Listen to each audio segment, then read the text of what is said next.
Hello everyone, this is the holiday season. I'm doing two Throwback Thursdays instead of one. I did it previously, but this time I'm actually going to stick to two and not actually three. Yeah, you guys can't handle three apparently. But I'm going to do like two of them. There's one for everyone who loves The Simpsons, and this is one for the holiday season.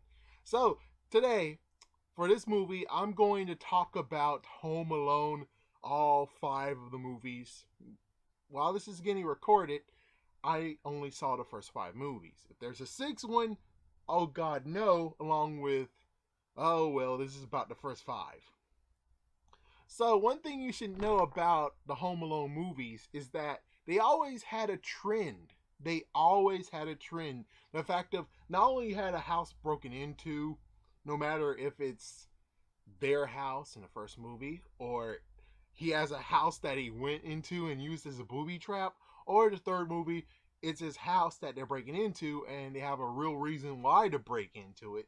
Instead of the first one, they broke into it because they wanted to steal stuff, and then eventually it came to the point of vendetta against the kid, along with stealing stuff. And then the second one is a vendetta against the kid. The third one was more the fact of the missile chip.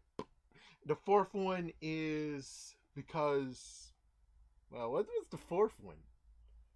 I think it was an inside job thing. I have no idea. I guess it was just the stuff in there along with inside job.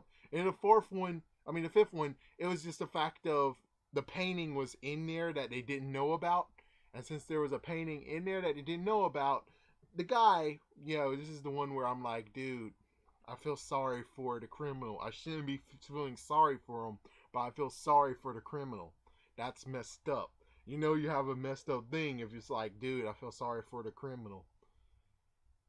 Anyways, what we're talking about today is just the fact of, besides the whole Home Alone thing and getting the freaking bad guys caught, is the fact of the subplot, or at least the second plot that was minimum, is the fact that he helped people. Let's take Kevin McAllister in the first and second movie.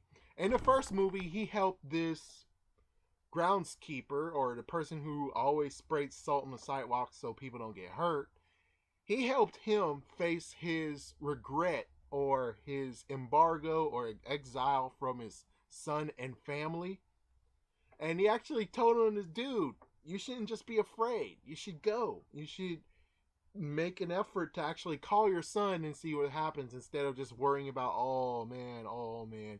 And this actually gets repeated in the second movie, where you have the bird lady who actually had a love once, but he broke her heart and she decided to close herself off from people, which he helped her too, to realize that, yeah, I shouldn't allow one heartbreak to make me say people suck.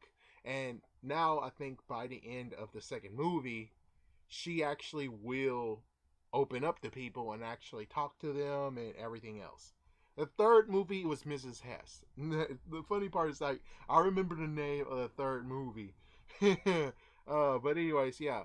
So Mrs. Hess was a grumpy lady, and I'm actually gonna watch the third movie right now.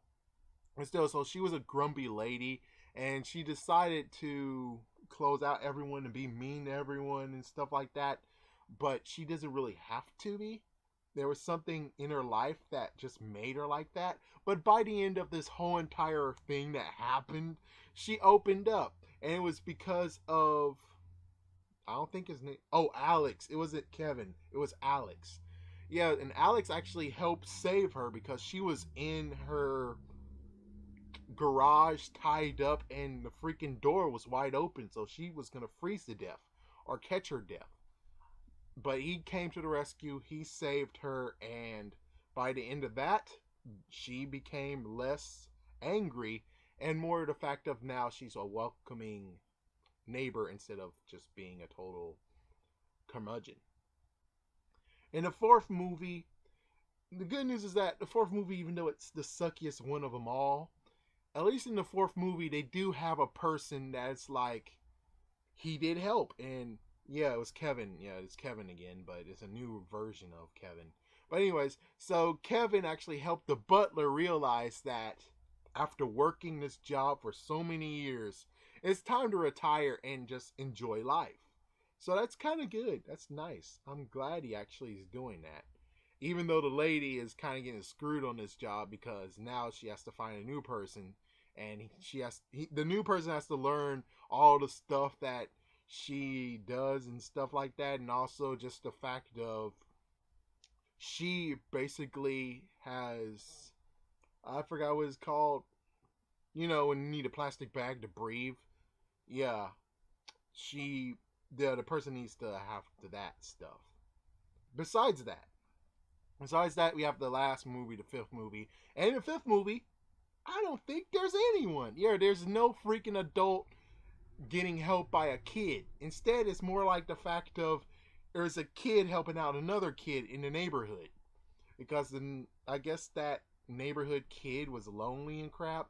So yeah, it's kind of like the fact of it's an old school thing of where a kid help out another kid, you know, and be whatever and stuff like that. Well, technically they helped out each other. Anyways, basically, except for the fifth movie, all the kids actually helped adults out, helped an adult to realize something that they needed to just see with open eyes. So it's kind of cool to actually have this. Sadly, the fifth one didn't do it.